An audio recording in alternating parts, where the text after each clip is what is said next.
In the annals of history, some figures transcend their tragic circumstances, becoming whispers, legends, and unresolved mysteries. Tonight, we journey back to Charleston, 1844, an era when human beings were tragically treated as commodities, bought and sold under the unforgiving sun. But in that dark marketplace, one young woman emerged, not just beautiful, but impossibly captivating. Her name was Eliza, and she was heralded as the most desired female slave ever sold. Buyers, both ruthless and refined, were driven to madness by her presence. Her price soared to unimaginable heights, but Eliza possessed a secret, not a hidden skill, not a family heirloom, but an impossible secret that defied explanation, a detail so profound it turned desire into dread. We've unearthed the obscured auctioneer's ledgers, the panicked plantation owner's letters, and the chilling, fragmented testimonies of those who owned her.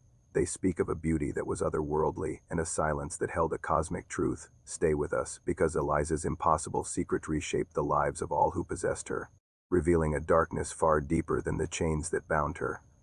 Charleston, 1844. The air hung thick with salt, jasmine, and the unspoken suffering of the human auction block. Yet on one sweltering afternoon, a silence fell over the bustling market, broken only by the auctioneer's hushed reverence. A young woman, barely 18, stepped onto the platform. Her name was Eliza. Her beauty was not merely striking, it was unsettling. Her skin, the color of polished mahogany, seemed to absorb the harsh sun, while her eyes, a shade of deep, unblinking onyx, held a stillness that defied her surroundings. She moved with an innate grace, a quiet dignity that was, in itself, an act of defiance. The usual crude appraisals died on the lips of the bidders. Instead, a palpable aura of desperate desire consumed the crowd. Planters, merchants, and even hardened sea captains found themselves inexplicably drawn, not just by her physical allure, but by an unseen force radiating from her. Her initial price, already high, quadrupled within minutes, reaching astronomical figures that shattered all previous records for a single enslaved person. This was not just an auction.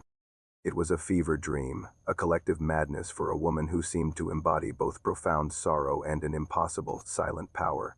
The auctioneer, a seasoned man accustomed to cruelty, noted a peculiar tremor in his own voice, feeling the weight of an unseen pressure emanating from Eliza.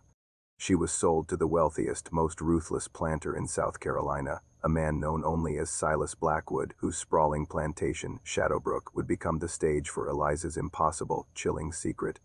Eliza arrived at Shadowbrook Plantation, a sprawling, Gothic estate shrouded by ancient, moss-draped oaks, a place that mirrored her own silent, unsettling beauty. Silas Blackwood, her new owner, was a man whose desires were absolute, accustomed to owning anything he coveted. Yet even he found himself unnerved by Eliza.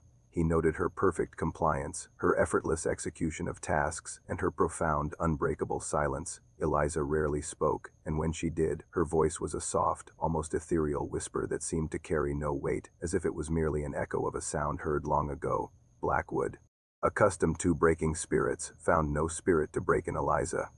There was no defiance, no despair, only an unwavering, unsettling stillness. Her true enigma manifested in her eyes. Workers on the plantation began to whisper of Eliza's gaze, a look that seemed to hold both immense wisdom and an unnerving emptiness, a gaze that made onlookers feel profoundly seen, yet utterly insignificant. Some claimed that when Eliza looked at them, their own deepest secrets felt exposed, their hidden fears brought to the surface. Blackwood, initially dismissive, began to notice it himself. He would catch Eliza's eyes in the dim light of the manor, and for a fleeting moment he felt a crushing sense of his own insignificance, a feeling that his vast wealth and power meant nothing. He tasked his head overseer, a brutal man named Jedidiah, to monitor Eliza constantly, searching for any flaw, any weakness, any sign of the impossible secret that clearly set her apart. But Jedidiah found nothing. Eliza worked tirelessly, flawlessly, and in absolute, unblinking silence, her presence radiating a chilling, almost cosmic patience that began to unravel the sanity of Shadowbrook. Jedidiah, driven to a desperate obsession by Eliza's impenetrable silence and unsettling perfection, began to subject her to increasingly cruel psychological torment, attempting to break her. He deprived her of sleep, subjected her to relentless labor, and confined her to the darkest corners of the plantation. But Eliza remained unchanged, her stillness unbroken, her eyes holding that same unnerving gaze. In his madness, Jedidiah committed an act of final, desperate cruelty, an act designed to provoke a primal fear. He cornered Eliza in the desolate, forgotten slave quarters, intent on forcing a reaction, a scream, a tear, in that moment of absolute vulnerability. Eliza did not flinch. Instead, she slowly, deliberately, turned her face towards the single, flickering oil lamp, exposing her profile. And there, against the dim, unsteady light, Jedidiah saw it. Eliza had no shadow. Her form was illuminated, yet the space behind her remained empty, a profound, impossible absence. Jedidiah froze, his cruelty instantly replaced by a paralyzing, existential terror. He stumbled back, babbling incoherently of a demon, a spirit. The secret, the truly impossible secret, was unveiled. Jedidiah, psychologically broken, confessed his discovery to Blackwood, expecting rage, but instead, Blackwood was consumed by a cold, calculating dread. He realized that Eliza was not merely beautiful. She was an anomaly, a being whose existence defied the natural order. Blackwood's desire turned to a terrifying possessiveness. He understood that Eliza's value was not in her labor or her beauty, but in her impossible secret.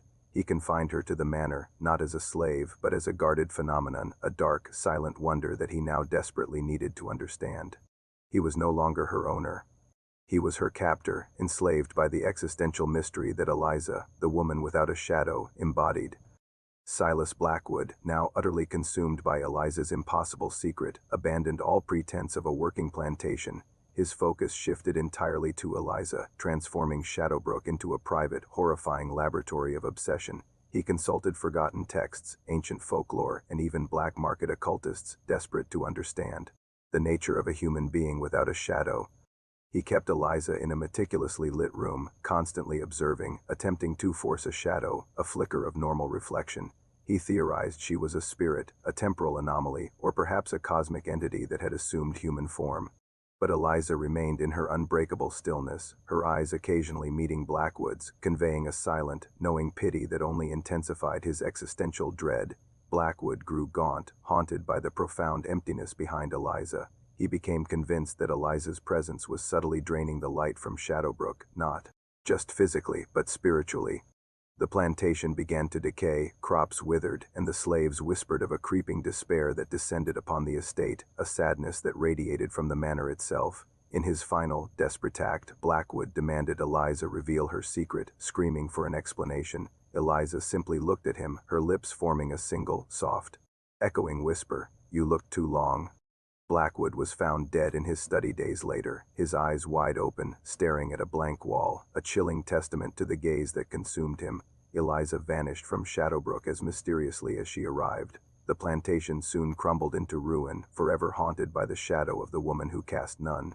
Eliza's impossible secret remains, a testament to a unique, existential horror that transcended the brutality of slavery, leaving behind a chilling question: was Eliza a victim, or was she something far older, a silent observer whose very existence proved that some depths of darkness cannot cast a shadow, and that the greatest secrets are often hidden in plain sight, waiting for the wrong eyes to see them?